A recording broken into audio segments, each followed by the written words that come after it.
Hi, and welcome to the SG Child Show. Oh, today is an exciting conversation, my friends and listeners and viewers, since now Buzzsprout is sending out video to Apple, Spotify, and of course, when I get to uploading it on YouTube.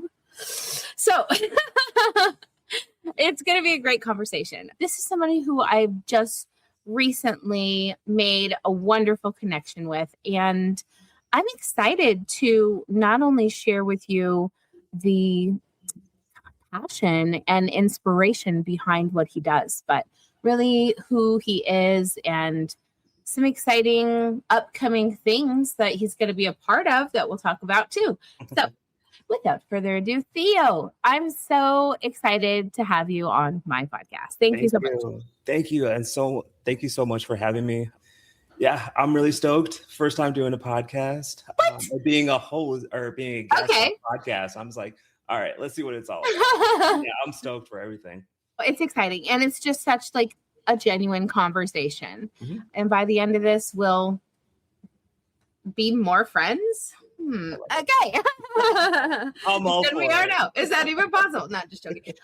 Tell us about a little bit like an introduction about yourself, kind of where it all began, and we'll just ride off into the sunset. Yeah, absolutely. So I was diagnosed with autism in the mid-90s. Back then, it was classified as high-functioning autism and Asperger's. I actually denied my diagnosis. I didn't fully accept it until I was in my 30s, so probably about 10 years ago. I struggled with mental health issues, substance abuse, and what I'm doing now, I did some previous work as a RBT, a registered behavioral therapist. And that's when things started just to click for me. And I looked at the kiddos that I was working with and I was like, I see myself in them. And that's when I finally accepted my diagnosis. And that position was a little much for me. I brought work home with me. It started to affect my mental health. So unfortunately, I had to leave. But ever since then, I've been trying to find a position that was so fulfilling and so satisfying, just helping people. So there was a long time that I just sat. I was like, how can I do this? And I settled on Unicorn Adventure, which is mainly like travel reviews. I do public speaking, blog writing, landscape photography. Like that's something that pretty much saved my life, is being outside. So I wanted to open up a platform where people could like basically come and just hear my story. I could share tips and tricks about what worked for me and just giving back to the community that I hold very dear to my heart because I'm a part of it. And I want my photography to be that inspiration. Like you can see a million pictures of Arches National Park, but with my photography, I want it tied to the story of like hope, inspiration, resilience, coming from the pits of hell to dragging myself out of that to literally climbing mountains and being that positive influence on other people's lives who might be struggling.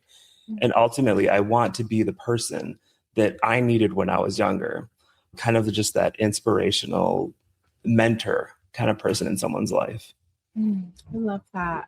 A lot of us, I think, find ourselves fulfilling our passions through advocacy and sometimes for others and oftentimes for ourselves. And we realize that there's this unfulfilled part of ourselves that could have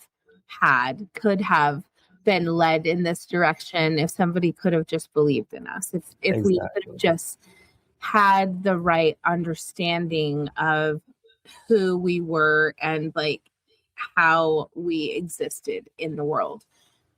And it's so like, I'm lucky as a mom to be able to kind of have that environment created for my daughter now in a way that I would have, and Theo, maybe I'm doing it all wrong. Who knows, right? You never know. There's no playbook. Yeah. All I do know is that the connection I have with her feels sometimes like the deepest, most meaningful one in my life. And that's not aside from my husband. That's like, a totally different relationship. But she's a part of me. And so it's like this, finally coming back to maybe maturing enough to having more of an appreciation of who I am and seeing and really like, wow, kind of a wow moment or something. I don't know. Exactly. Sorry about that. Oh, no, you're good. You're not supposed to just cry all the time. No worries. We were in the grocery store once. Speaking about her, that's hilarious. We were at the grocery store once when she was little. This is why I love her. She's so much different than me. I love like different, traits that I am not like. Yes. And, I have my children's books and I had taken them to her elementary school, and some of the teachers saw me at the grocery store and they were like, "Oh, we'd love to get your books in our classrooms too." And I just started crying, and she was like 9 or 8 or 9. And she just looked at me and she said, "Stop crying. You can do it at home. Keep it together. We're at their store." I was like, don't cause a scene. Don't cause a scene. Oh my gosh. She's so strong. And so, yeah, it's like the sweetest thing. But yeah, that's, being able to be seen like kind of for who you are, but really understanding now that you can give back to a youth group, to an adult group that might be struggling, because even though you might have received a diagnosis as a child, I really appreciate what you're saying about really accepting it later on. Yeah. Because there were a lot of diagnoses I had been given and I never accepted any of them. And then I was finally, kind of given the right one, if you will, as well.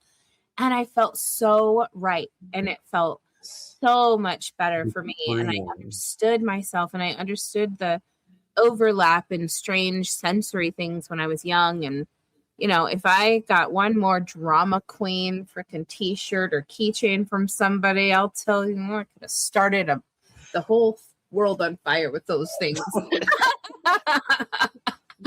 So yeah, it just, now I understand that it was coming from a place of just not being understood. Yeah. And that's a huge thing. I don't necessarily want to say like everyone in my life when I was younger was like, there's something wrong with you. You need to fix, you need to conform to this. But that's something that I highly disagree with. And I'm at the point, it's like, there's nothing wrong with you. If you have sensory issues, if you don't like fluorescent lighting, if you can't be around a lot of loud noises, that's perfectly fine. If you wiggle, if you have body movements, if you like stimming, do it. Live your best possible life. And there should be no embarrassment about acting a certain way or conforming to what society deems is normal. And like, it gets me... Dryer setting. Yes. It just gets me so worked up. I'm like, no, just live your life.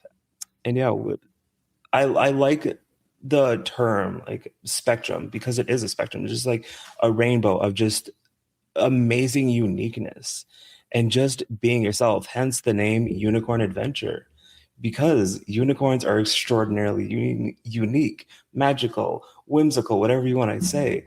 But it just like embraces the quirkiness, the weirdness, the uniqueness of each brilliant individual who may or may not be on the spectrum. And I was with somebody yesterday, and I was getting my nails done. Woo-hoo. My mom's neighbor. They're so nice. I love them. Amy. And I really, gosh, I appreciated our conversation so much. And in that, she, sometimes you find yourself in these intimate places and you just are talking and you find yourself in these conversations with someone you don't know and just met, but it's so safe and comfortable and you're like there and you're both engaged in it. And that was kind of the same as yesterday. And it really I really appreciated it, because there's so many times where I find myself as an intellectually stimulated, I need to be that. And so I want to talk and I want to I find myself opening up, which then leads other people to be safe to open up as well. Yeah. And I think that it is just so lovely, and being able to carry that on to just different parts of my life, not just being on podcasting, to just like really integrating it. It's been so nice for me to be able to feel seen and not be, judged. But in that, I think that there's obviously lots of time has passed and I've matured a lot. And so that me isn't anything like the me I am today. And that's something we can also share as an experience for others to look forward to who might be struggling. Yeah. Yeah. A massive thing that you were talking about was the whole energy and I guess being comfortable, being vulnerable as someone. And that's another thing that I'm really trying to work on is breaking the stigma around people asking for help when they need it mentally, specifically men, even more specifically African American men. It's like, oh no, like boys don't cry or whatever. We could just pull ourselves up by our bootstraps. It's like, no. It's like we need to have these conversations and being comfortable as a community to just have this dialogue and these conversations. And yes, there has been a lot of more, I guess, resources and help from the mid 90s, from when I was diagnosed to now, but it still has to continue. But I want to stress like how important it is for like you to exhort a Zoob, like a good frequency, a welcoming frequency. I think that's why we kicked it off so well. Yeah, for because sure. you are a very welcoming individual.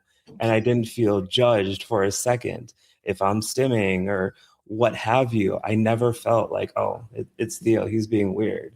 It's just existing. That's all that autistic adults want, is to exist and not feel like there's eyes on them, and just having the amazing energy and that vibe within the community. And I think if more people were like that, then it would just go across the world.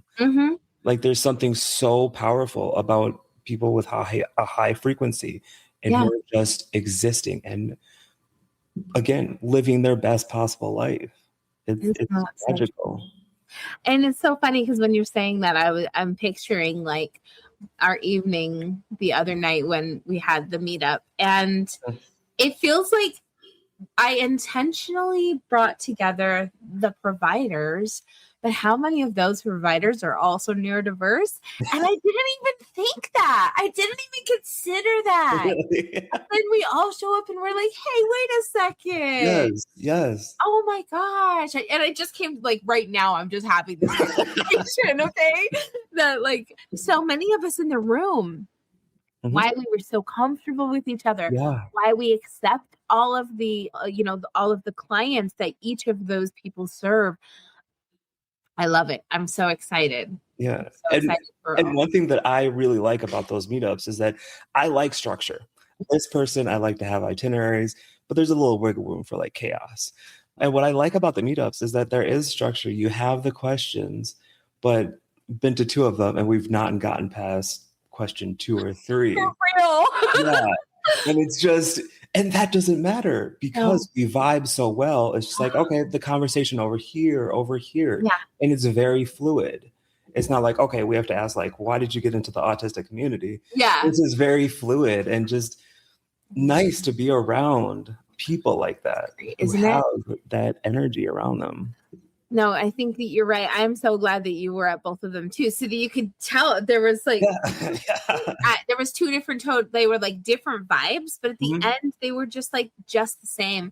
They brought together the same collaboration, the same like meaningfulness and intentional, like just really making friends and really getting to know one another on a deeper level than just being competitive work forces or whatever, like that's not how it should be to serve the children, especially in our community. That's what most of I shouldn't say most, but a lot of the companies are designed for. And it's hard to say what the population of children versus adults are that are in this range, but that's true. We know that it's not like, as adults, we've also gotten past the parts that those children still need of those putting together those structured environments and supports, all while allowing them their human experience. And it's so great. Let's talk about the photography and how that started. When did you decide, and where did that, did you take photography classes? How did that start? All right. So a funny story. I never took, I guess I did take a photography course back when I was a child. I don't know, like middle school or high school. So it wasn't anything like extraordinary. But I've traveled, done hiking, off-roading, camping for probably 10 years now. And I will always take pictures, post them on social media. And a lot of family friends are just like, are you in photography? Like, I would totally buy this print from you, Theo. And like, I heard that for so long.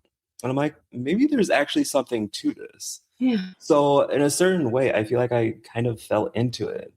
I didn't like meaningfully go into photography or go to school for photography. It just kind of, I guess it might sound a little woo-woo, but I feel like it found me. I love it. And then I kind of pushed the mission. I was like, how can I use this within the autistic community to, like I said, show resilience and hope that you are capable of getting through whatever hardships that you are in life. And that's just kind of I don't know if it's the pinnacle or just like the peak of it, just kind of showing that it's not all doom and gloom. Yes, you might be going through a rough time right now, but there is light at the end of the tunnel. So to answer your question, it just found me and I'm just riding it out. I love it. And, personally, I've never been one to take a good photograph. Like, I don't see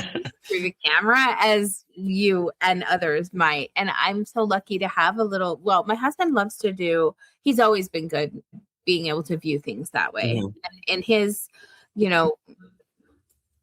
his autistic experience is that of very artistic, skilled, spray paint art, drawing, things like that, where he can just create these incredible pieces of work. And same with photography, but he likes to do macro photography. Okay. Where it's like the very innard of something, you can't even tell what it is anymore. And then, you see it kind of as an outer picture. It's like, that's incredible. I love to see that. My daughter, though, has kind of developed on her own, and we got her a nice camera, but nature photography as well. And so whenever like we're out, and she has her camera, I will literally like, she'll stand up in the sunroof and she's got her camera and she's just like, and I'm so impressed. And I'm just like, these pictures that she's taking, I don't even know she understands how amazing and like what she's capturing really in these. And so last year, without her knowing, I took a bunch of them and I made a bunch of calendars. And I gave her and her grandma and her grandpa and ourselves, like, gave us all calendars for their Christmas with our photos. And because I wanted her to see, like, this isn't just you taking a picture. Mm-hmm. These photos are worthy of more, like calendars to be sent around the country to other people. Yeah. And I think it's so important that we like, we love what they love to do, and we show them ways to be able to make it fruitful for them, Mm-hmm. Oh my gosh, Theo, I'm just so crying my face. I'm not doing it on purpose, I swear. You're here for it. I'm just kidding. Oh man. No, but part of me looks at it like I am very privileged to be able to do some of the hikes and go to the places that I do go. And that's me kind of sharing that with the world as well. Not a lot of people can do what I do, both financially, physically. It's difficult. So me sharing these experiences with other people brings me even more joy. Yes, the views are gorgeous and everything, but it's also amazing to see like, oh, get the feedback from a spot that I was at. It's like, you were here. I was like, yeah, it was pretty dope. Just giving back to other people who don't have that ability as well. Yeah. And it's also kind of, I guess, leaving breadcrumbs to like what my life is and what I have achieved. And I'm all about like zooming out. I feel like in today's world, we get so hyper focused on today. I got to make it through today. But with photography, it's like you could go back to 2020. Where was I in 2020? And then, oh, okay, yes, I remember exactly where that was. And it might be like a nostalgic thing. I don't know, but it's just leaving a trace of myself and seeing the progression that I've made. And it's like, yeah, this is actually really cool. And I am super glad that I was able to do this. Yeah. And it's also, I mean, another thing is just kind of sharing the world through my eyes. Because when I take a picture, like no one else is going to have that exact picture. They're not going to see the sun, the lighting, the tree is in the same condition. And it's just something humbling about that. Yeah. No, I absolutely agree with that. And I'm so glad that you do share those things too, and that you have found kind of this space to fulfill, because that's the everyone's kind of dream, right? Is to find that thing that they love and that they're really good at and be able to do it and really make it meaningful. Yeah. Let's talk about the podcast that you do, a little bit about that so that we can tell our listeners, go and check it. Absolutely. So yeah, I'm starting a podcast with my father. He is a retired professor at University of Wisconsin-Madison in sociology, and he's studied autism for 30, 40 years. Wow. And what we're building right now is he talks about the academic side of autism. It could be the diagnostic process. He's working on autistic logic and then getting the real life lived experience through me. Like we've had dialogues of I wanted a Toyota 4Runner for a very long time. And he's like, what's the fuel economy? I'm like, we're not going to talk about that. And he's like, you should look at a Toyota RAV4. And I'm like, absolutely not. I will break that thing the places that I take it. Yeah. And just talking about the dialogue and the dynamics when it comes to certain conversations like that and breaking it down. Like I've asked him questions about how did you feel when I was having a meltdown in public? And just having his outside experience and why he thought that I was behaving in a certain way. So it's kind of like two different perspectives around the same thing. And I think it's extraordinarily powerful. Again, going back to the whole having that dialogue. We've talked at a conference. It's called Children Come First in Wisconsin. We did that November 2025, and we're going to do it again this year. Great. So being able to share the stage with my father, like the professor, and it's just little old me talking about autism. It's a very powerful and emotional thing that we're both doing. And it's amazing that he's open to the idea of talking to his 40-year-old son about autism and being able to spread more awareness about it. And I hope to have more guests. Like it could just be mental health struggles or authors of autism related books, having those guests on the show and just bringing the unicorn squadron. What's it called? Autistic Unicorns. Yes, Autistic Unicorns. And we're going to be on Apple Music, Spotify, the whole gambit. Love that. Autistic Unicorns. Beautiful. I'm going to be the main host and my father's going to be a repeating guest. I love that. For that, I guess, more clinical academic side as needed. And, I'm really proud of you, Theo. I think that your dad has the accolades and all of that, and that's wonderful. But you are coming from a place of like authenticity and real living experience and that I think is turning the corner to be just as, if not more important than textbook information. And I'm so proud of you, and you should be so proud of yourself as well. So Thank you. It has definitely been a journey, one that I never thought that I would even be capable of doing. Yeah. But just, I'm talking about my struggle as being the most vulnerable that I've ever been. And I always say, like, if it takes me being vulnerable, me crying to an audience of 200-300 people, I am down for it. Because if I can save one life, if I can inspire one person to not end it all, that's what makes it all worth it. Right. I will go through any, I guess, uncomfortable feeling if I can help one person and show that they're not alone in this struggle. And that's what makes it worth it for me. Why I'm bulldozing out of my comfort zone for this. Absolutely. And I love that you said the term zooming out, because I think people zone in more than they do zoom out. And I love that. And I appreciate that. And I want to kind of just capture that. Oh my gosh, all these photography puns, if you will, because it gets you there.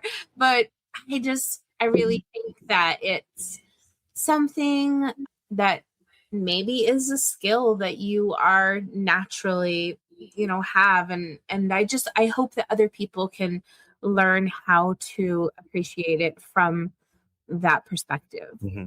Yeah. If I learned anything from what this unicorn adventure journey has taught me, it is zooming out, because there's been times where I do want to throw in the towel. It's been so difficult. And then I realized, like, where I was. Like, I started Unicorn Adventure in a very, very dark place. It was sink or swim. It was created within darkness. And looking back, again, I pulled myself from the depths of hell to having a community. And that is the power of zooming out. It's like, this viral flopped. It only got 500 views. I was scrambling for 10 views on a video. Yeah. And just thinking, it's like, you're complaining about that, Theo? Like, look where you came from. And that, I think, is the most powerful thing that you can do, is see the progression that you have made. And once you can absorb that data and, like, wow, it's not that bad. Like, it always could be worse. Having that ability to zoom out on the fly, it's a tool that I'll use forever, and that I will preach to everyone and anyone. I love that. Let's kind of finish off and talk about the 1 in 31. Oh my gosh, how exciting. This is coming out on the 28th. So just next Tuesday, which means all of you listeners that are listening Tuesday, Wednesday, Thursday, I hope that you sign up on Friday for the 1 in 31 Connection Autism Summit. You can find it on streamable.live. Go there. You can get registered. I love this, Theo. I was telling my husband, I was so excited. I built this registration page because I'm building all of the website every single day. It's like just me. And I love it. It's like, I'm super passionate about it. And I told him, he came out and said, oh my gosh, I built this registration page. I'm so excited. Look at it. And he said, no, absolutely not. I don't want to register. I don't have an email address. I don't want to show up and have to register. Like, why? Why do you have to? And I was like, at first I was a little offended, but look at my hard work, but I was like, oh, wait, okay. I understand. I missed that point. Mm-hmm. So as you probably have seen, maybe I went back in and I made a register or don't option. Register now, get your registration, get the updates, do it, whatever, or just show up and just show up and watch it. You don't have to register. You can just show up and watch it. It's going to be streamed for free. Like, just show up. That's all you need to do. And so I'm so glad that he kind of brought that to my attention. And sometimes we're just, like you said, bulldozing through our own, like, what we think people need, and not really stepping back to ask everybody, what could I do more of? It might be like an intimidation thing. Like, a commitment. It's like, I don't want to register because of that commitment or whatever. I don't Just want to having fill it out a very form. Yeah. fluid. Yeah. Um, So it's not. It's like access should be accessible, mhm. not gate kept in every way. So I'm just that's the way to be. But let's talk about the panel that you're going to be on. I'm so excited. Me too. Oh man, you're going to love it. This is the 8th summit, and at least one person that's on the same panel as you has been at every single summit. Oh, wow. Okay. He is incredible. I can't wait for you to meet him. I hope that you guys remain friends. And Yeah.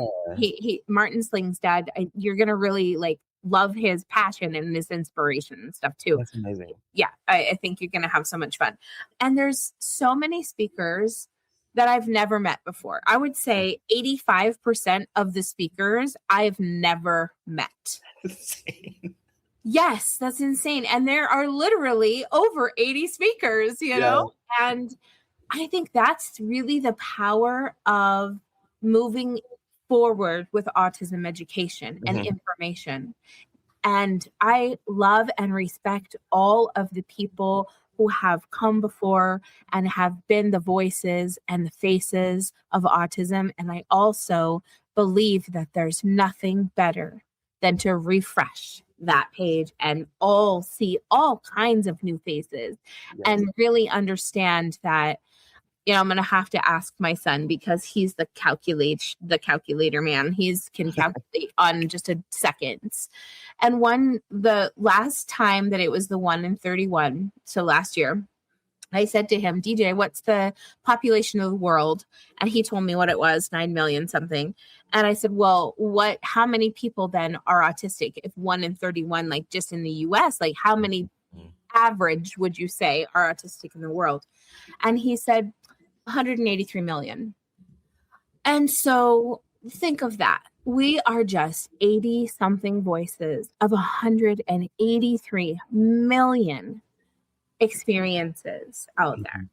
It's so much bigger. And it's like the fact that we can reach this global kind of experience and bring these people to the same stage and celebrate in all of the same way. Oh my gosh, it's so much fun. You're going to love it. I can't wait to have you there. That's exactly what I was going to say. Like the diversity, because it's not just like Utah based, like it's global. I'm pretty sure you have a speaker in like Australia. Yeah. In the Australia, UK. Pakistan, UK. Yeah. Yes. Around all different industries. You got ABA, you have AI, you have advocates like myself. So the diverse conversations that are going to stem from this, it's mind-blowing. I know. Like it is absolutely mind-blowing how many different backgrounds and perspectives are going to be accessible free on your platform. Yeah. Hosted by you. Like that is such a beautiful thing. Thank you. To be a part of. And once I saw it, I was like, yep, that checks everything. I love it. Yeah. I'm so stoked to be a part of it. It's going to be great. And I have some really cool guest co-hosts coming that I haven't even made a big deal of or anything yet. So I'm excited to bring those people on. And some people have been co-hosted with me in the past, and so they just know the flow, and it's so much fun back and forth, all the banter. But Stephen Mark Shore, who's the voice of Carl the Collector on PBS, he's the autistic character there. It won an Emmy just this last year. He'll be one of the co-hosting the final kind of panel at the end with me to say goodbyes and everything. I'm so excited about that. But yeah, also Elizabeth Bunker. I don't know if you know who Elizabeth is. She's a non-speaker who gave her valedictorian speech through a device, basically. Oh, I love it. Incredible, just incredible. The non-speaking community, to even be honored that I'm welcoming them, and they are coming, and saying, yes, we'll do it.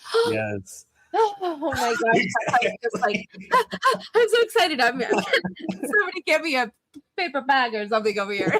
They're hyperventilating on the show. Like, no, yeah, right? No passing out. It's the heat. Ugh, I'll blame it on the heat. No, yeah, but Theo, thank you. This has been Thank so much you.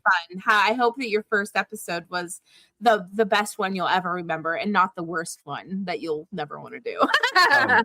Like I said, just bulldozing through the comfort zone. If it's awkward, it's probably going to be awkward, but whatever.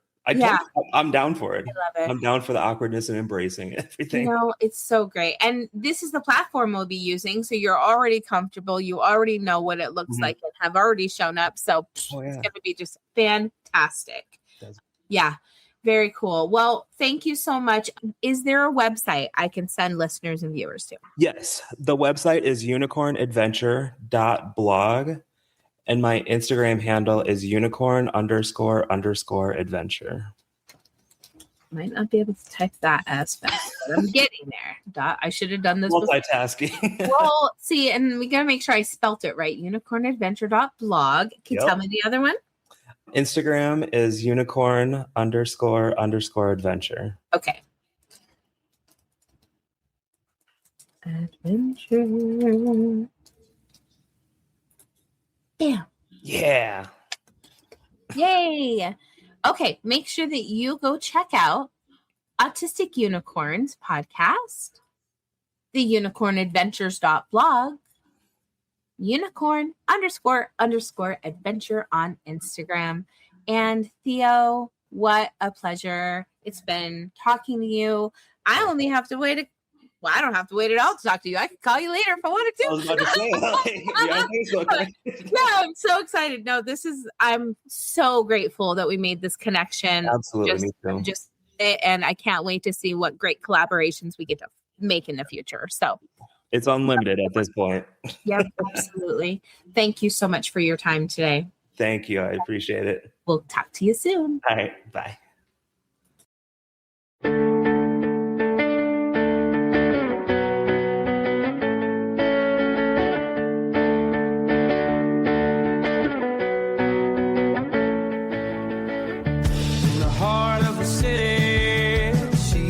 Shining bright, oh yeah, stories of love and courage all throughout the night. Her voice resonating, an anthem for all through the trials and the trials. She answers the call, a mother and a fighter, breaking barriers in stride. With love as her guide, she'll never hide.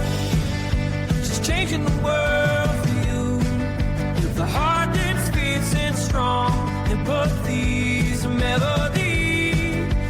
Journey we all belong.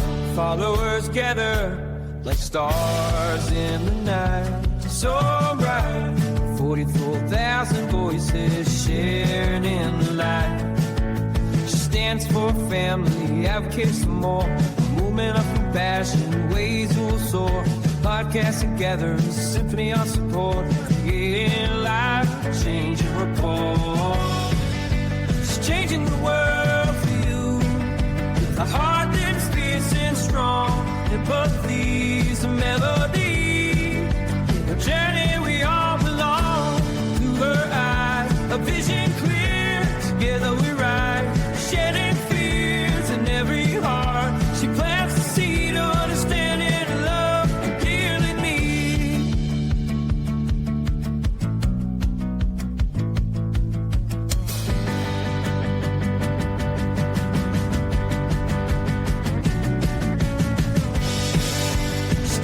world for you, with the heart that's fierce and strong, and put these melodies in a journey we all belong.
Empowering voices, meaningful resources, stronger connections.